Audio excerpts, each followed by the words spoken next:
Serdecznie witam w kolejnym odcinku 15 Listy Prometeizm pod tytułem Temida część 3. W poprzednim odcinku 13 omówiłem 3 wnioski prokuratorskie zarzucające posłowi Braunowi łamanie prawa.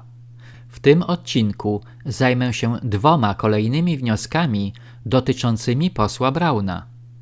Na początek parę informacji o postaci profesora Jana Grabowskiego, gdyż występuje on w interwencji posła Grzegorza Brauna we wnioskach 4 i 5.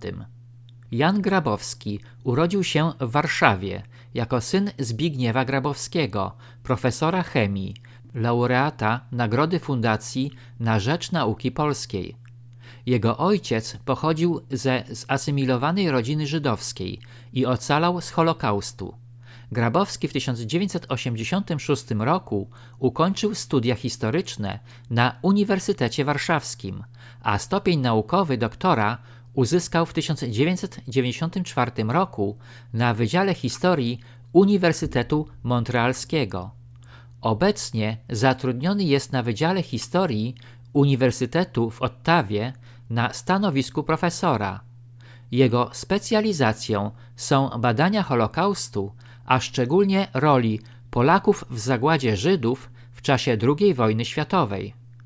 W czerwcu 2017 roku Fundacja Reduta Dobrego Imienia opublikowała list otwarty, kwestionujący zasadność tez Jana Grabowskiego i zarzucający mu m.in. fałszowanie historii Polski. List podpisało 138 naukowców. W odpowiedzi Grabowski wytoczył proces fundacji. W artykule z 1 września 2023 roku Stanisław Bartnik pisze o procesie wytoczonym Fundacji Reduta Dobrego Imienia przez Jana Grabowskiego. Na początku procesu pełnomocnik profesora Jana Grabowskiego nie chciał dopuścić do zeznań świadka doktora Piotra Gontarczyka. Pomimo tego dr Gontarczyk złożył zeznania. Dr Gontarczyk wskazał, że w przypadku prac naukowych profesora Grabowskiego nie rozmawiamy o jakiejkolwiek debacie czy różnicy poglądów, tylko o ordynarnych fałszowaniach dokumentów, wycinaniu fragmentów tekstu nożyczkami czy zmienianiu poszczególnych słów, a także o fałszowaniu zeznań świadków czy stosowaniu opisów bibliograficznych, które utrudniają znalezienie źródłowych informacji. Świadek zeznał, że od wielu lat zajmuje się weryfikacją publikacji Jana Grabowskiego. Dodał również, że jest autorem artykułów naukowych oraz publicystycznych, w których nie tylko omawia pracę profesora Grabowskiego, ale także publikuje skany dokumentów, gdzie obok oryginalnych dokumentów źródłowych znajdują się skany informacji przedstawianych przez Jana Grabowskiego. W ten sposób prezentuje naruszenia bądź fałszowania faktów, jakich dopuścił się powód. 24 października 2022 roku poloniachrystiana24.pl opublikowała artykuł zatytułowany „Obrzydliwe słowa profesora Grabowskiego. Oskarża Polaków o mordowanie Żydów, a winą za to obarcza Kościół i jego nauczanie”. Oto słowa profesora Jana Grabowskiego, znanego z oskarżania Polaków o mordowanie Żydów podczas II wojny światowej.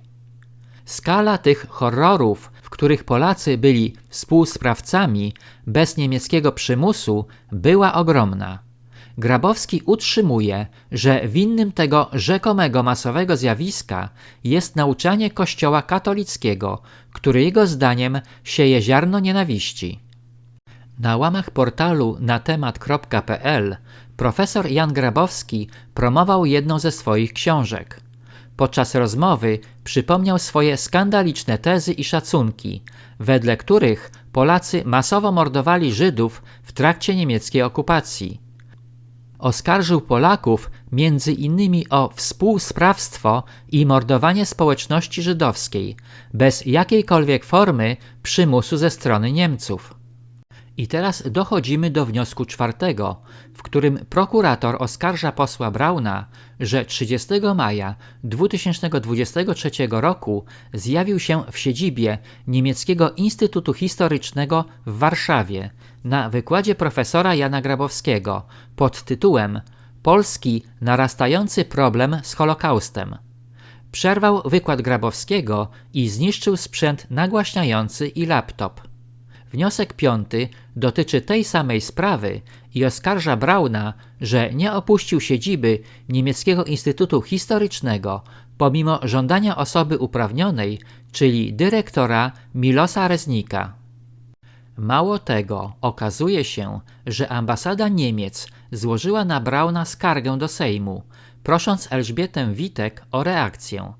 Ambasador niemiecki Thomas Bagger napisał: „Zwracam się do pani, szanowna pani marszałek, ze stanowczą prośbą, by zrobiła pani wszystko, co w pani mocy, aby wobec posła Brauna wyciągnięte zostały niezbędne konsekwencje i aby takie niedopuszczalne zachowanie się nie powtórzyło ani w Niemieckim Instytucie Historycznym w Warszawie, ani w żadnym innym miejscu, w którym szanuje się prawo do wolności słowa”.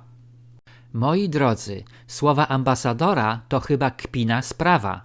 Bulwersujący nie jest fakt słusznie dokonanej interwencji posła Brauna, ale dopuszczenie oszusta historycznego, oskarżającego Polaków o rzekome zbrodnie, do publicznego wystąpienia w instytucji historycznej na terenie Polski.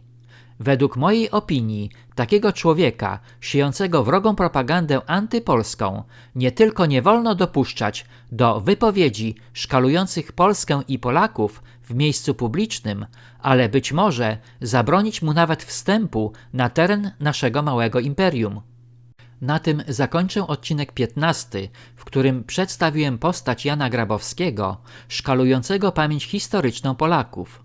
Serdecznie zapraszam do kolejnego odcinka 16 pod tytułem Temida, część 4.